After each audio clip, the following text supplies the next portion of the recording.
Hello, everyone. This is Ed Brendiger, and welcome to the Ed Eat Network podcast. My guest today is Mike Parker, a Welshman who is doing some interesting things, and we're going to learn about them together. Thank you, Mike, for coming on. I'm glad to get to know you, and I look forward to you telling us about what is it that you do and how did you come to do it? Yeah, I'll be happy to. The story really starts long ago, back when I was actually a very young person. I was always fascinated with the brain and the mind, and I got into trouble at school for hypnotizing my classmates during the lunch hour. Oh, that's perfect. There was even talk of expulsion, but I was fascinated by psychology. The only psychology available that you could study in Europe at that time was mainly all behaviorism, which just didn't have anything to do with what I was interested in. The only people who were doing really interesting stuff were out on the West Coast, where they were doing Gestalt and stuff like that.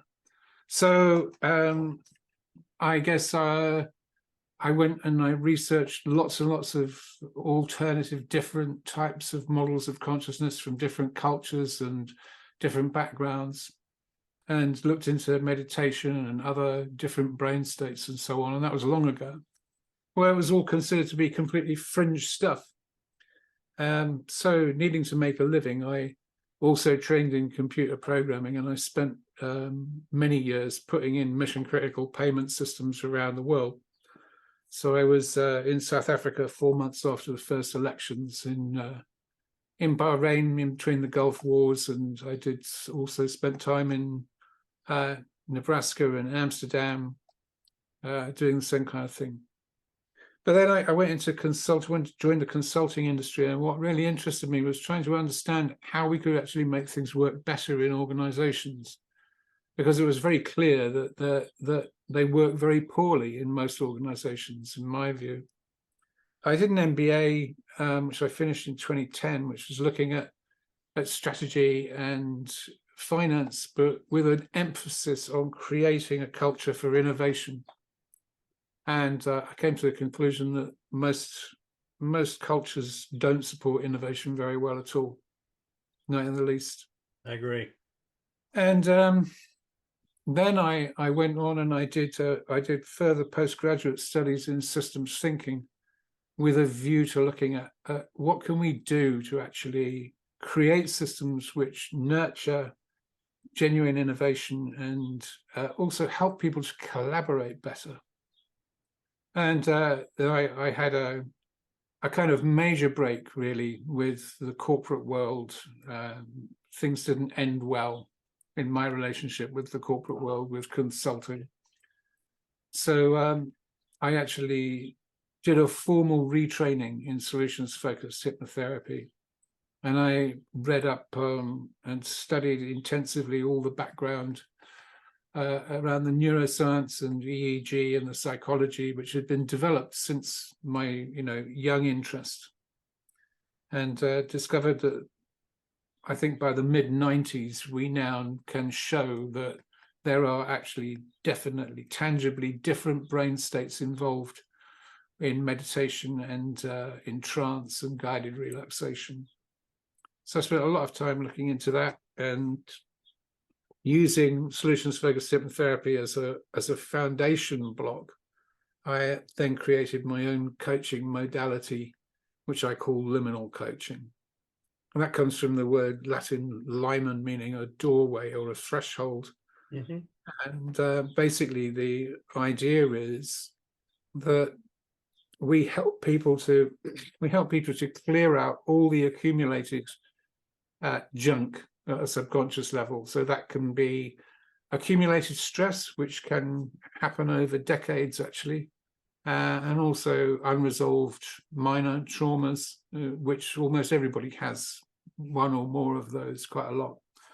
And that creates a much calmer, less reactive approach to everything, increases collaboration, increases cooperation, increases productivity, improves sleep and health, and generally that's the aim of the basic the basic coaching modules that we provide aim at doing that in the corporate world. So my view is that people are always talking. When I was doing my MBA, there was always emphasis on process improvement. How can we create incremental improvements of like 1% or 2% a year? And every year, the operations director is tasked with increasing that another 2 or 3 points, regardless of what the circumstances are. And I just came to the conclusion, after working closely with lots of people in large organizations, that the biggest problem against productivity is the fact that most organizations run, I would say, about 75% on fear. And that happens at a largely subconscious level. So most of the reactions and motivations that people have within large organizations tend to be based on how much damage is this potentially going to do to me, or how much good am I personally going to get out of it, which means that the field within which really constructive and creative collaboration can occur is actually quite small. So I reckon that by improving that, you can improve the productivity and the capability of organizations enormously, not incrementally, but enormously. I spent 10 years in a house where divided up into offices, and the other 5 people in that house were psychotherapists, each with their own. Is that right? 1, 2, maybe there were 4. Each with their own different specialty. Right. And we would eat lunch once a month and talk about what we were seeing in our client work. And I'm working with organizations, and they're working with individuals or family units. And the conclusion that I got from that was that all organizations are individuals writ large. And so the problems that individuals have, the psychological problems, the mental illness problems, get transferred into the systems of organizations. 100%. Yeah. And so you see that. And Yeah, what are the patterns? And this is another term I use. I talk about patterns of behavior. These are things that I have seen, and I see them across the spectrum. So what are the patterns of behavior that you see that triggers something in that person that says, I want to go talk with Mike? Oh, I see. Well, the things which most people end up coming to us when they've reached a point where things are almost intolerable. So they're feeling overwhelmed, depressed, super stressed, and like they can't cope and there's no hope. And they leave it until then to actually look for any help. So 9 times out of 10, we can drastically reduce that in between 4 and 6 sessions. But that doesn't always actually go the whole distance in terms of helping them to do things much better, which is possible, very possible.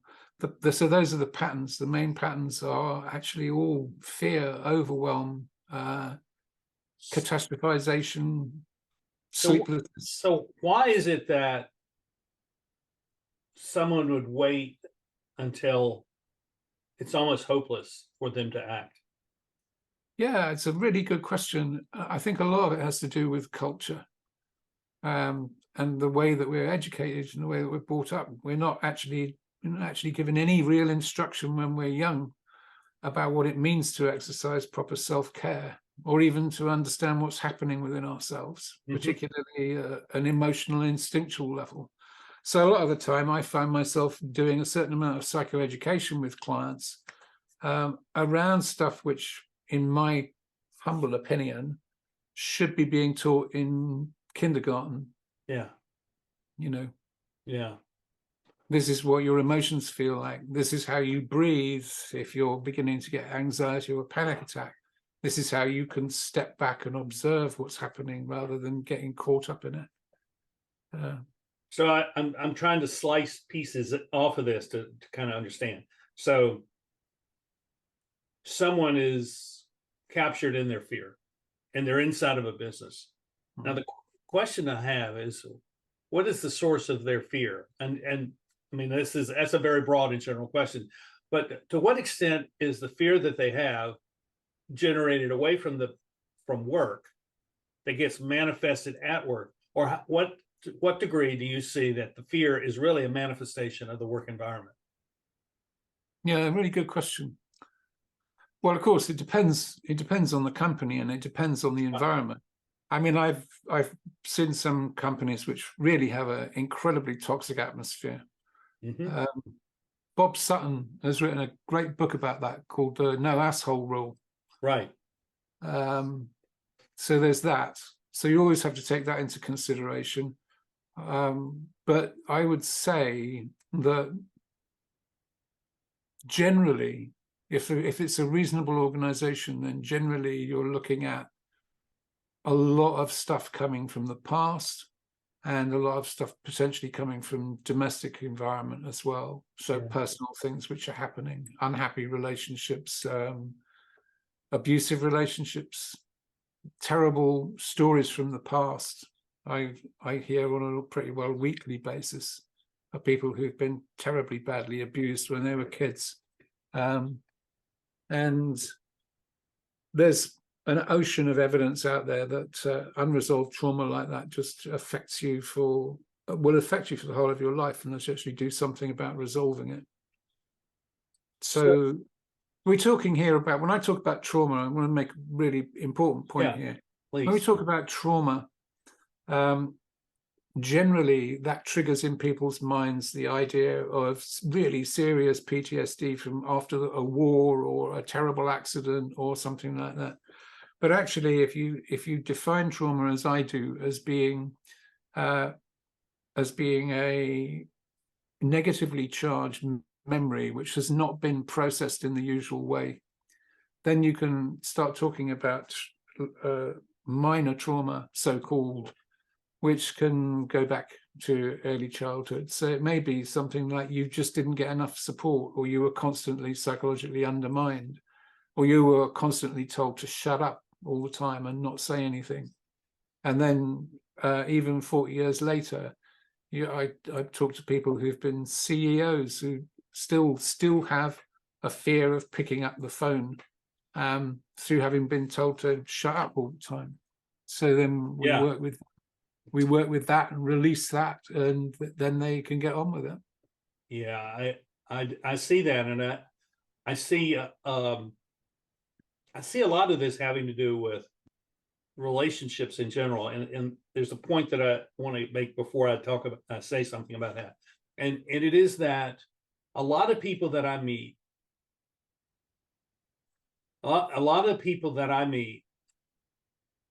would say that they feel like they do not fit into any of the social settings that they're in, and the question is that a product of their own development, or is that a product of the development of the social structure of, say, a company or a family or something, where the relationships are just not healthy, and they don't have a way of finding intimacy and mutuality and that sort of thing? Well, that's another great question. You certainly know how to ask the really good, complex, systemic questions, for sure.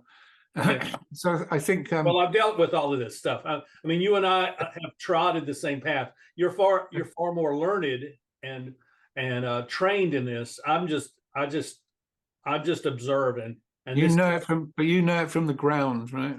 Yeah, I do. And so I really love what you're saying, because I think it's really, let me say this. I think what you have to say is really important. And I think it's important because there are lots of people, majority of people that I know, are dealing with exactly the same that you're saying. And they may not say it, but they give the indication of it in some way. And those of us who learn how to talk to people, and we can have a good conversation with the paint on the wall. I mean, that's the way we are. What we find is all these things that you've described being present with them. Yeah. So Yes, absolutely. Well, I mean, a big part of the mission really in liminal coaching is partly to reduce the amount of unnecessary constant suffering out there, because it doesn't have to be that way. Yeah, Really doesn't have to be that way. it really doesn't. And but Really agree. there's actually a great book came out just recently by Gabor Mate Hmm. called The Myth of Normal. And that is like I think it's pretty much his magnum opus, really. He's done lots and lots of work on trauma, the effects of trauma on physical health, mental health, well-being, and so on.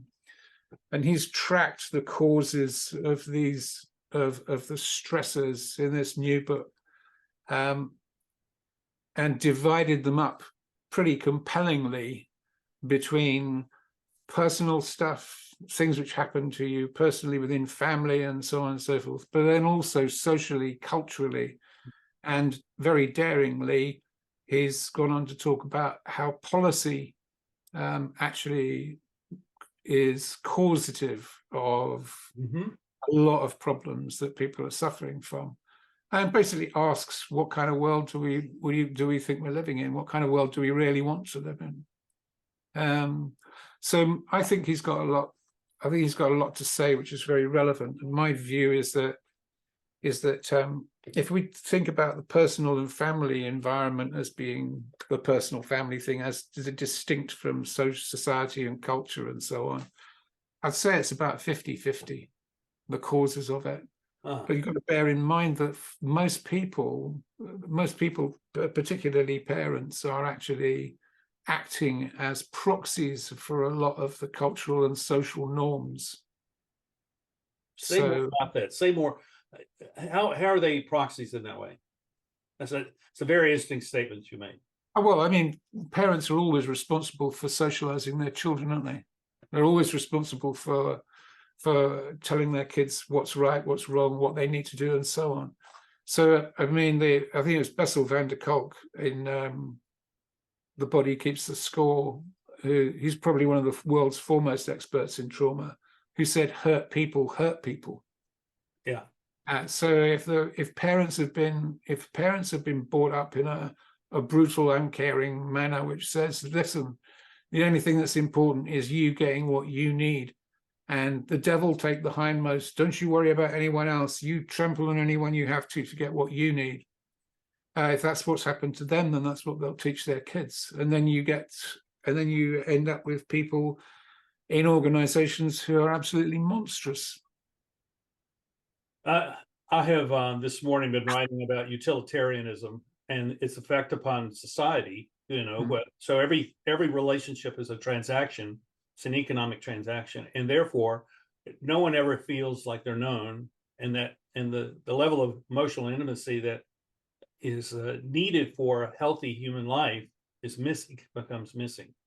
So I think we're on the same, obviously on the same page about this. My question has always been, okay, if we were to change something, what would be the one thing we would change in this whole broad scenario? If we had the magic tool to accomplish that change, what would that look like to you? To me, it would look like getting back to what they said. I can't remember who it was who said it, but was it "Man, know thyself"? Yeah. That to me is the beginning and end of it all. And that should start in kindergarten. This is how you work. This is how you can actually regulate yourself. This is how you can deal with anger. This is how you can identify what's happening and understand it. And you can always learn more about yourself as you grow. And that is a fundamentally reciprocal, essential element of our existence. And in organizations as well, I think that there's a complete reciprocity between what happens in the organization and the development of the individual people involved. I agree, and I would say that if we were to identify a place to start with that, it would be to the top of the hierarchical pyramid at the CEO level. Because Yeah. it seems to me, I mean, correct me if I'm wrong, but it seems to me that people rise to that level believing that when they get there, they will be free. And they will, and when they get there, they find out that not only are they not free, but they're trapped and they're isolated. Yeah. And it's a and that the only recourse is to find a way to make enough money and then get out of the office Altogether. altogether. Yeah. And it's quite terrifying. It's Yeah. I think it's a pretty terrifying place to be for a lot of people. But you can't say that. I mean, the more I think that's the other thing, Matt, because of the hierarchical thing, and you mustn't show any weakness, the idea you mustn't show any weakness, the more senior you get, the more incumbent it is on you to show that you can cope with anything and everything without showing any sign of weakness whatsoever. Yeah, well, it affects the stock price and your stock There you go. options, and yeah, I mean, it's a system that emerged, but it emerged in a way that was not healthy. Yeah. And so emergent systems are kind of a hot thing to talk about, but we always think of emergence as being a good thing. Well, emergence in many ways is really an unhealthy thing, and I think that's where we are. Yeah, I don't think so. I think any emergent system doesn't have any intrinsic qualities. It depends where it's come from, what's emerged. Yeah, I think that's right. So if a CEO came to you and said, I had a dream that I am doing everything wrong, or something like that, or this would be a more accurate dream. I had a dream that I was being chased by a mob. What do you think that means? And that begins the relationship that you would have with this CEO. And to me, the question is, okay, we're going to have this conversation, but really, what are we going to do about the structure of your organization? If you become a changed person, how is that going to manifest itself in the way the organization is structured, both at an organizational level but also at a social level? So how would you approach that? There's an amazing, I had the privilege of interviewing an amazing change guru person, Carolyn Taylor, who has a business called Walking the Talk. Walking the Talk. And she's done major programs for the likes of P&G and so on. And her technique, her approach is to walk in and say, well, how much money do you want? How much extra money do you want to make, or how much extra money do you want to save in the next year, in the next 2 years, or next 5 years? Then whatever she says, whatever they say, she then says, okay, so it's going to cost you 30% of that. And then she starts with doing a comparison between the stated values of the organization, and she compares it with what they spend their money on and what they spend their time on, and then shows what the delta is between the stated values and what they spend their money and what they spend their time on. It's usually huge. Then she turns around to the senior guys and says, right, this is what you need to do if you want to change the culture, and you are the people who need to change. Yeah, you need to actually lead the way. And it needs to be a serious company-wide program. So I would say the same thing to somebody. I would say exactly the same thing. If you want to do this, then you need to be committed to really significant change yourself, but also to actually rolling it out across the organization and making the means of change in this way, in this respect, available to everybody in the organization. So, we for example, what we're talking about at the moment is just getting people sufficiently unwound to be able to work well, collaborate, and not break down, right? That's a Right. really low bar. That's an incredibly low bar. Yes, it is. We're also doing and have done much more interesting and exciting stuff. So, for example, recent neuroscience research has shown that when we're daydreaming, something called the default mode network switches on. And that's where the brain drops into a different mode of operation, similar to, sometimes it happens in meditation, and similar to trance sometimes as well. But the brain can be using much more energy in that state than when we're doing task-focused thinking, even though it feels to us like we're just staring out of the window, thinking about nothing. And what's really interesting is that recently there's an accumulating amount of evidence to show that the default mode network is actually causally implicated in the creative process, in creative ideation. And that two other what they call creative insight. So this is where you have a huge fountain of possible ideas and stuff, right? And quite a few people can have that happen. The hard bit is identifying which ones are going to actually work and be helpful and useful to something that you're trying to do. Right. And that's what they call creative insight. So we now know that when creative insight's happening, not only is the default mode network highly active, but two other large neural networks are highly active. And one is the motor network, which controls our movement and our sense where we are in space. And the other is the semantic network, which has to do with language. But all three of those working together are happening in a significant way during the process of creative insight.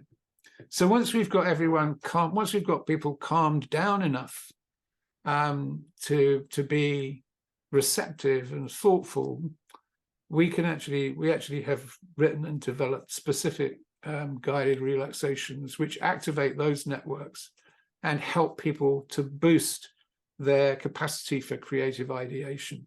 So we've done that with all the 12 members of the executive team of a large New York PR agency as a startup for their strategy day, which was hugely successful. They loved it. And the same business, we did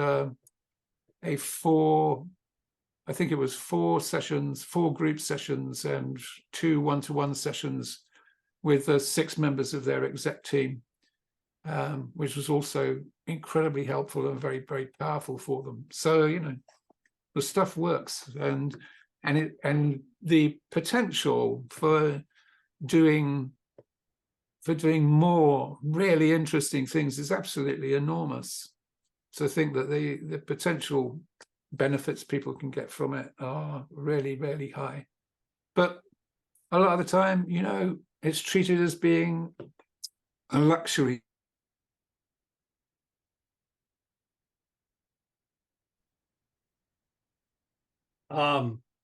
Let's take a second. The garbage men are outside. Oh, okay. And we'll let them finish and move on and clatter it. And we'll clip this out of the video. Oh, no problem. And I don't want to say anything because I want to continue the conversation. I can't hear anything. I can't hear anything from here. I hear it, and it'll show up. Very distracting. Yeah.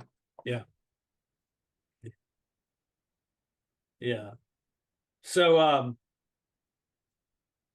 how long have you been doing this kind of work? I founded Liminal Coaching now about 8 years ago.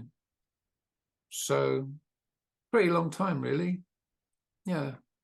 It's been hard work to get the message out, because what Liminal Coaching is basically a secular and science-based approach to all this stuff, right? Which is meant to be very accessible. But I think that there's still an awful lot of people out there who consider it to be a bit woo-woo to spend 20 minutes being given a guided relaxation. But if once you have the opportunity to actually explain the science, how it works, what the benefits can be, then that's great. Let's start over with this topic. Let me ask you the question, and then we'll, because I want Okay. to. So how have you found the receptivity of this? Because it's different than the typical consultant's approach to solving problems in an organization. What have you Yeah, found? it is. It's been quite hard work. I think the more receptive people, the more receptive organizations are the more modern ones, and they tend to be a bit smaller. They've also got people in them who actually already know that their own well-being and the well-being of their people and is absolutely fundamental to the success of their organization. But even then, quite often it's treated as a bit of a luxury, oh well, 20 minutes of guided relaxation, that sounds like an awful waste of time to some busy executives. But then I can cite the example of the very senior advertising executive I worked with, who was so stressed, so overworked, and so overwhelmed that he'd been experiencing chronic chest and neck pains for over 2 years. And he'd been to 2 physicians who told him, well, there's nothing wrong with you, it's just stress. Well, That's what? Yeah, something is wrong with you. Yeah, it's a reaction. I mean, it's a tangible reaction to an environmental situation. Yeah. So over a period of over 6 sessions, the guy actually got to the point where he was, for the first time, he said, in 20 years, he was looking forward to Saturday morning and feeling like he could just take the whole day off. Because what we'd done was we drained out all the stress, drained out all the fear, drained out all the accumulated backlog of tension. And from there, he could see what actually really needed to be done most of all in a given day, prioritize that, give himself the right time, enough time to have a break, to have lunch, learn to take breaks so that you can actually switch on your subconscious complexity solving processor by not doing anything in particular for 5 minutes or so on a regular basis. Yeah. So, and so my statement to people who say, well, I don't really think we can afford it or have the time for it, is, well, if I were to tell you that 50 minutes of this will give you an extra 3 hours of genuine productivity, how would you feel about it then? Because that's the truth. But and that's part of the problem, is that's the argument that has to be made, because their world is so narrowly defined that they don't see that there's more out there for them. So let me, this is my last question for it, because I think it's one that I see as relevant, and it gets into my conversations a lot, not necessarily because I'm promoting it, but because it just arises. So when someone reaches this level of crisis, they're at a point of transition. And is there let me just say what I see. One of the places that I see this is that a lot of people in their 40s see this crisis as a crisis of career. And they're at a point where they need to recalibrate and rethink what their career should be. And it's like there's these 3 large transition points. There's right after higher education is done, there's the mid-40s, and then there's after work is done, when you retire. And all those become very, very maybe happy moments, but also traumatic moments of change. So how many of these people are you talking with them about this transition that they're going through as something which will take them into a new place that's where they're not now? You see that happening? Yeah, and that happens really frequently. I've worked with lots of people who've been actually having major transitions personally and in their business at the same time. So, for example, one good example is somebody whose business was so much more successful than they ever expected that they were completely freaked out by how much money they were making and how much business there was to be done, and looking for ways not to be overwhelmed by that, but to move forward with it. So always the first thing is to really lower the background stress level, Yeah. and then work with people's own intuition and their own sense, because they are the experts at the end of the day in themselves. And when you lower that background noise of stress and fear and constant anxiety, then they can reconnect with their own solution creation capability, and from there, then it's easy to get them to the place where they can see what they need to do and be enthusiastic about it. Okay, I lied. I have one more question. Okay. Who are the people that you have read or have gotten to know who are the theorists, who are the articulators of all of this, and particularly related to the brain science, that you find very helpful and that would be helpful for people who are watching the podcast? Okay, well, that's a huge list. So I mean, I'll pick a few at random and try and cover as many areas as I can. So Bessel van der Kolk's book, The Body Keeps the Score, has got to be a brilliant read for anyone on the subject of trauma. Then there's, as I mentioned before, Gabor Mate's book, The Myth of Normal, I think is a real clarion call, a challenge and a call to action.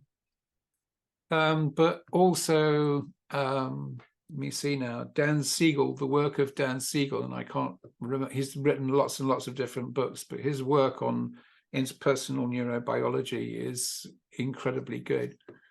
Another really interesting book to read is Social by Matt Lieberman, who's a neuroscientist who's championed the white hot field of social neuroscience. One of the most interesting findings from his work, is that actually we are born and hardwired to collaborate and empathize with one another, and that's where we do our best work. It's our biggest advantage. It's our biggest evolutionary advantage. So it's going to be our biggest business advantage as well. And they did an experiment which shows that the reward center of the brain has a higher positive reaction to when you give somebody $5 with no strings attached than when you receive $5 with no strings attached. So giving is actually hardwired into us, makes us feel really good. Mm-hmm. To collaborate, to give, to contribute. It's just the biggest deal there is. And I think when you see companies who actually work in that way, you can just see them charging ahead and producing great stuff and having great effects in the world as well. So yeah, his book's really interesting. More on empathy. Frans de Waal's written a great book called The Age of Empathy. On intuition, there's Gary Klein, who wrote The Power of Intuition, which is pretty interesting. There's also, of course, there's Kahneman and Thinking Fast and Slow. Although I think that nowadays his view is probably seen as being a bit conscribed and limited. Yeah, but probably the most interesting book on intuition that I've seen in a long, long time, and it parallels in many ways the model of intuition that we use in liminal coaching, which I worked out myself, is by Lois Eisenman, and it's called Intuition, A Journey in and Out of Science. And that's absolutely fascinating. Have you written anything about this?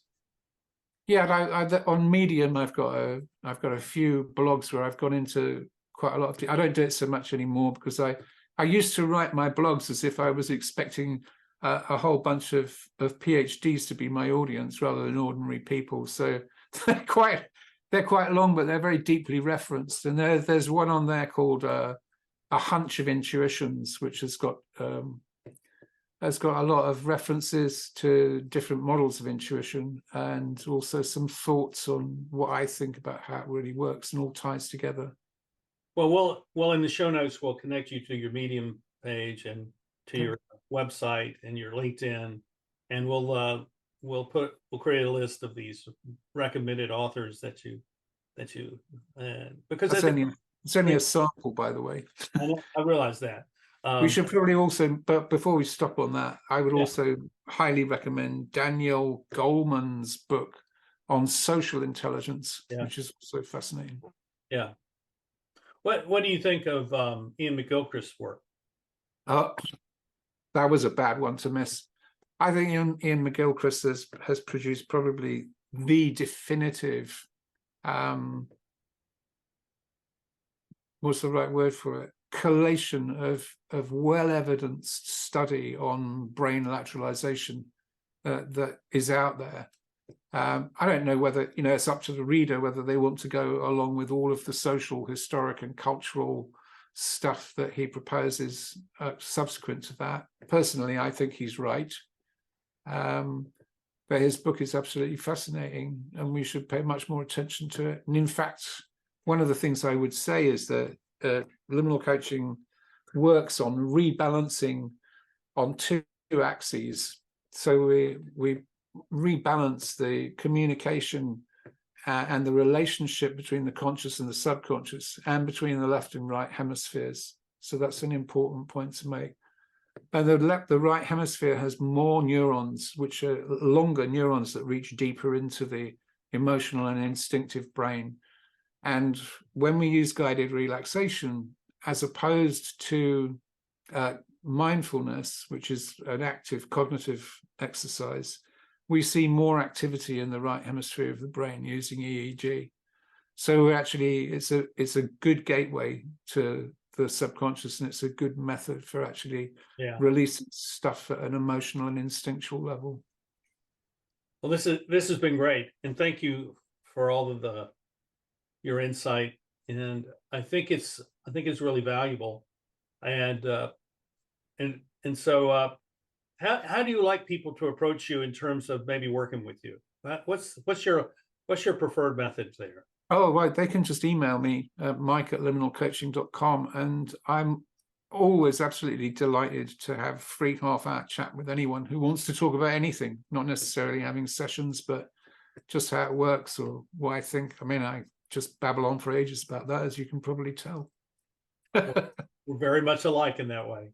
So, well, Mike, thank you for being on, and this has been fantastic, and I appreciate, as much as anything, the fact that you kept changing throughout your career, and that I don't you don't have to say how old you are, but the fact that you're closer to my age than you are to my children's age, it tells me that you're still on the cutting edge of trying to figure out where you want to go in your life in a sense. Yeah. How can I make the best? How can I make the best contribution? That's that very much. Yeah. And in order to make that contribution, you have to participate. You have to be involved, and you're doing that.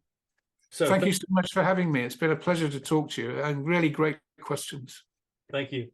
And thank you, everybody, for watching. If you would subscribe and hit the like button, but even more so, offer a question or a thought, I would appreciate that. And if you have a book recommendation too, I'm sure we would love to see that. And I'll pass on whatever you have to say to Mike, and maybe we'll do another one of these down the road.